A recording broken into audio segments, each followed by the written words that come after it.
Welcome to the Fiercely Visible CEO podcast. I'm your host, Steph Wharton.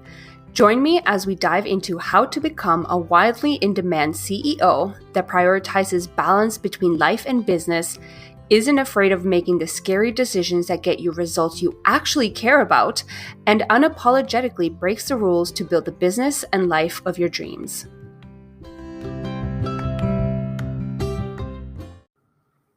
I truly believe that when you finally stop putting so much pressure on the outcome and you finally let go of the sale itself, you actually end up welcoming so many freaking opportunities, both in terms of conversions, but also a lot of other cool opportunities that can bring about even bigger results. If you don't know what I'm talking about the fact that when you're showing up in your business, when you're selling, when you are serving your community, you can actually attract people in different ways that are going to help you scale your business. This can look like different things. It can look like attracting sales. So essentially welcoming in paying clients. It can look like making friends with people that inspire you and push you to work harder or to try different and new and challenging things. Or it can look like partnership opportunities where you're collaborating with other leaders in the online space in order to gain more exposure, gain more traction, and through that, potentially attract more people into your own communities and make more sales through those collaborations. It's really freaking cool what happens because a lot of the times when we're putting all that focus on the outcome, which is the sales and booking more into your coaching containers or your done for you offers, we're so narrow in our focus that we don't really open ourselves up to all those other opportunities. But those other opportunities have so much more potential to snowball into bigger and better opportunities. Because when you pair the power of visibility with your existing content, you're essentially magnifying every single thing that you do inside of your business so that you have more impact, a wider reach and exposure, which increases the chances of getting a return on all that content and all that work essentially that you're putting into your business, as opposed to only relying on, let's say, putting out your content through one medium, one outlet, such as Instagram, if that is the main platform that you're currently using to market your business. Instead, you're plugging your content, your brand in all these different avenues, whether it's through collaborations, by using different marketing platforms and strategies, by speaking at events. And all of that is going to ensure that the right people are seeing you in all these different mediums, let's say, in all these different spaces, that you start to become the person who they think of every single time they think of your area of expertise, every time that they realize that they're struggling with something specific that you happen to be able to help them with, you are going to be top of mind. So not only are they going to reach out to you and consume your content in order to feel inspired and to figure out new ways to tackle that problem and that situation that they're experiencing inside of their business, but you're also going to be top of mind every single time that they think of investing. Every time that one of their friends speaks up about that topic, they go, "Ooh, I'm going to refer you to so-and-so because they're really well versed in that area and they're definitely going to be able to help you." Being able to build up the kind of brand awareness around your area of expertise and your zone of genius can go such a long freaking way, because then it's not only just more visibility that you're getting, but it's that reputation that's going to bring people to you without you having to put in more work and create fresh content every single day. But let's loop back to letting go of the sale and letting go of that final outcome to constantly feel the pressure that you have to convert, that you have to land a new client. When you let go of that, I've got so many instances in my business. I mean, as you know, like I collaborate with different people all the freaking time, but it all starts with being open to that opportunity. And those opportunities can come in really like creative and unexpected ways. There's actually this one instance in particular that I almost didn't make myself available for because I had assumptions as to what was happening. To give you context, this was somebody on Instagram who had over 20,000 followers, was a leader in, at the time, the same space where I was trying to position myself as a leader, and they had been in business for longer than me. When consuming their content, I could tell that they were really good at what they were doing, that they were making a lot of money because they were comfortable sharing kind of like what that looked like. So I looked at them as somebody who technically could be ahead of me. So when they sent me a DM, I became a little bit hesitant. And I literally looked at what they were saying, and it sounded like a cold pitch. It was one of those, don't quote me word for word, but it was one of those where they were asking like, oh, like, what are you working on your business? Like, what type of clients are you trying to attract, and how are you trying to serve them? And I'm like, oh my God, cringe. Like, this person's going to pitch me. Like, this is so gross and so icky. But thank God I looked past that, because at that time I was feeling really confident in where I was in my business. I was feeling really confident in my content and everything that I was putting out there. So I was like, hell yeah. So I went into like this, let's say, mindset where I went into the conversation feeling like a total boss. And I was like, I'm going to educate them on what it is that I do and what I serve. This is an opportunity for me to just rave about myself, right? So I did. I answered their questions. They kept coming back with more and more and more questions. And I'm like, Jesus, it feels like a freaking interview. That should be a key realization, which I did not realize at the time, but a couple DM messages later, it all clicked in. Turns out this person had found me on Instagram and loved my content and what I was all about, that they were actually somewhat interviewing me. They were trying to pre-qualify to figure out if I would be a good candidate to be interviewed on their podcast. And that's what ended up happening. They invited me for this interview, which was a really freaking cool opportunity to be interviewed on somebody's podcast who has, at least on Instagram alone, a community of over 20,000 people. And that's without counting Facebook communities. That's without counting their email list, their clients, like their paid containers. All these people that for the most part I did not have a connection with, I would now be able to get in front of those audiences and build new relationships through this kind of collaboration, this partnership, if you will. So the cool thing happened is we did that podcast interview. Now, that podcast interview in itself, the way it was carried, the way that it was strategically positioned, it actually has brought in paying clients. So this is exactly what I'm talking about. When you let go of the sale, of the pressure to always feel like I need to attract people into my DMs to pay me, to become paying clients, I need to do X, Y, Z. And instead, you just have regular conversations with people. You just are a real, genuine human being, and stop putting so much pressure like I have to convert. And this has to turn into a conversation around business and what it is that I do and how I can help them. Instead, you can just shine essentially within what you're good at and just show up as that authority. People are going to recognize that, and they're either going to decide to inquire about your offers because they're genuinely looking for support in that area, or there might be somebody who might have some sort of connection to collaborate, to refer you, or to just essentially put you in contact with the right people in the right spaces so that you can make a sale down the line. Now, this specific instance, it didn't just lead to a podcast interview and didn't just lead into converting clients through that exposure, but it even led to a further collaboration. In this case, it was a really cool friggin' masterclass that we put together. So it was a joint collaboration, cross-pollinating of audiences, and through that it was more of like a webinar type format, and we ended up collecting, that sounds so strange, we ended up generating $4,000 in sales from that 1 hour masterclass, which is really freaking cool.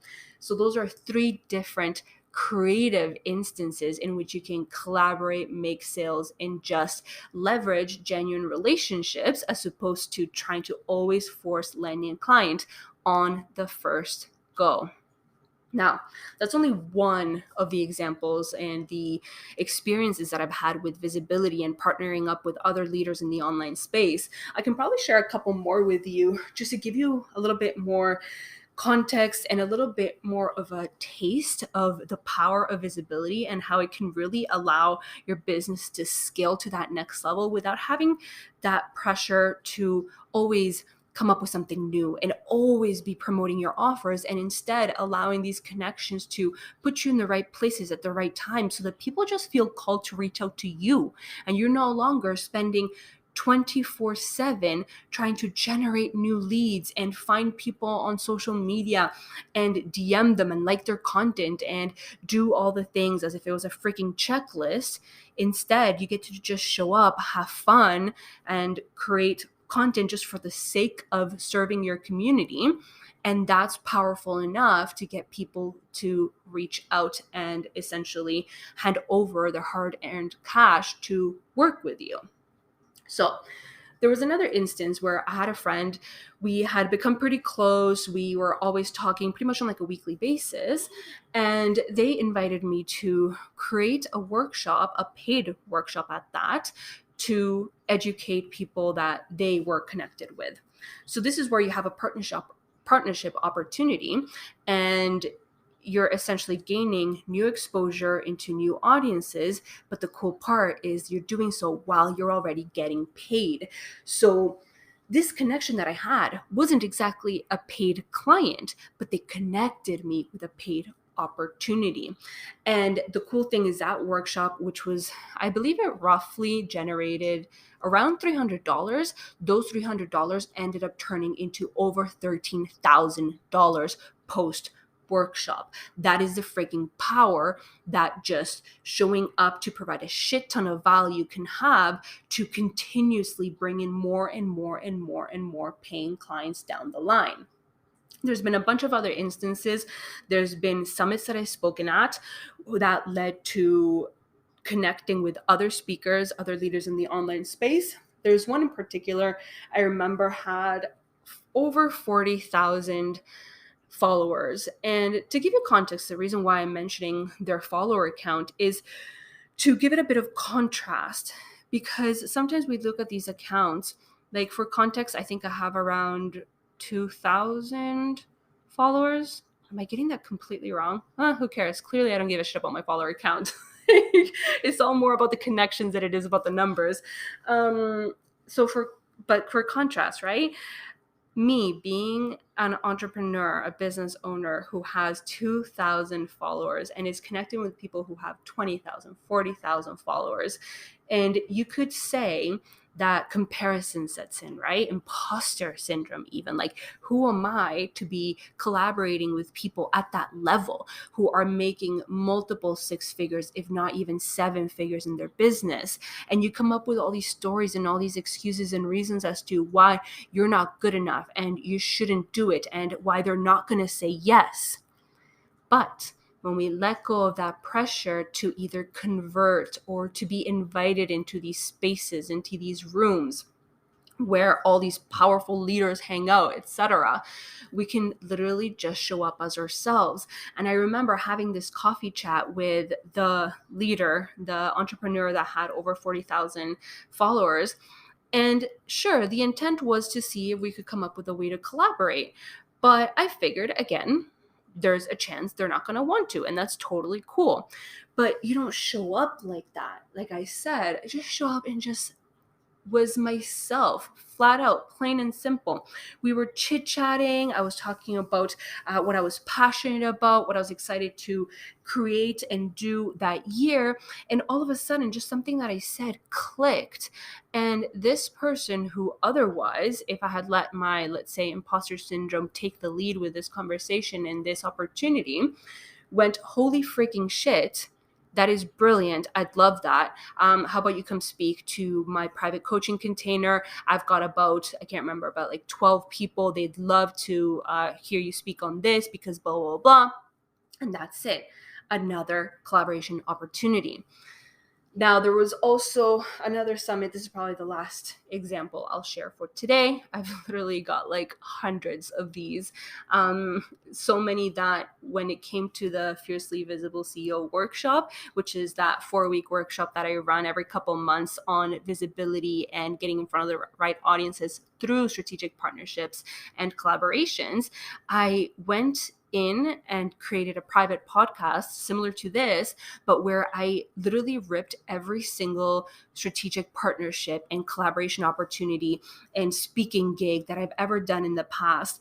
And I showed step by step everything that went into it so that it is simple, digestible, and honestly less intimidating, because a lot of these opportunities aren't that intense. They can just feel like it if you let them be.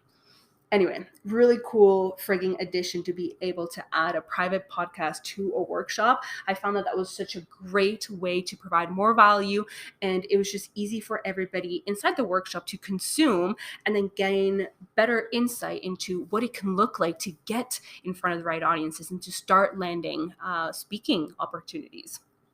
Anyway, so this last example, there's a summit that I spoke at.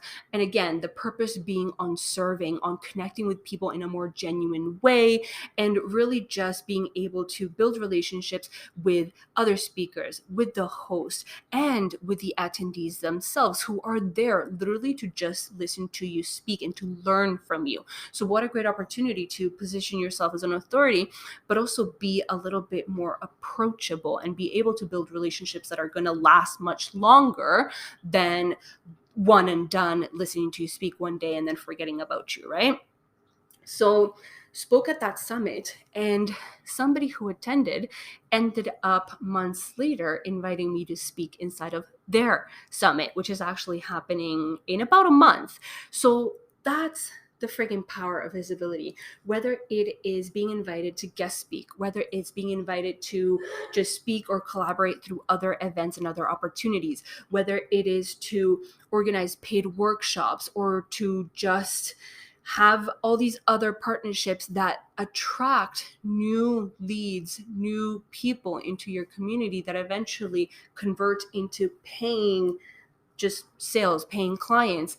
That's the power. The power is literally infinite. This summit that I'm actually speaking about, I definitely want to plug it a little bit because it's really freaking exciting, and you're going to gain a lot of insight into my visibility framework and how to get in front of the right audiences. So a little bit about the summit. This one in particular includes over 32 different designers, coaches, and speakers, including myself, who are all going to be talking about the different strategies and their particular journey that we each took in order to confidently step into our leader role and to grow our thriving businesses. Ultimately, the goal of the summit is for designers like you to dive into the fundamentals needed to strategically build a business that you can confidently grow and then scale into. That's the key part, honestly, when it comes to my presentation. The best part is I'm totally going to hook you up with a free ticket to the summit so you gain access to all presentations from all 32 plus coaches, leaders, designers who are going to teach you on each of their own experiences and their own zone of genius. But I'm sure you're wondering, okay, visibility, like what the hell am I going to learn from you? So what I'm going to be covering is what it takes to get in front of the right audiences. Plain and simple. I feel like that's a topic that you can definitely expect to get a lot of valuable insight from me. And what we're going to be diving into inside my presentation is where folks often miss the mark and tend to overcomplicate visibility. We're also going to be touching into the basics of leadership and visibility so that you can connect with the right audiences beyond social media, so you're not glued to your phone 24/7, and have them reach out to you inquiring about your offers in record timing. So we're ditching the old narrative that you have to spend months and months and months warming people up on social media before they even consider paying you for your services. And finally, what we're also going to be diving into is the 3 key steps inside my signature visibility framework, the one that brought in over $22,000 in sales from one podcast interview alone.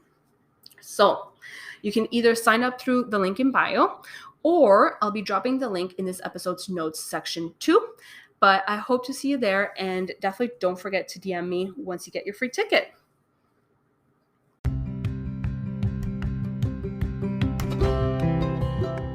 That's it for this week's episode of the Fiercely Visible CEO podcast. Be sure to follow us on Instagram at StephWharton_ for more valuable content. And if you enjoyed the show, don't forget to rate and review us wherever you get your podcasts.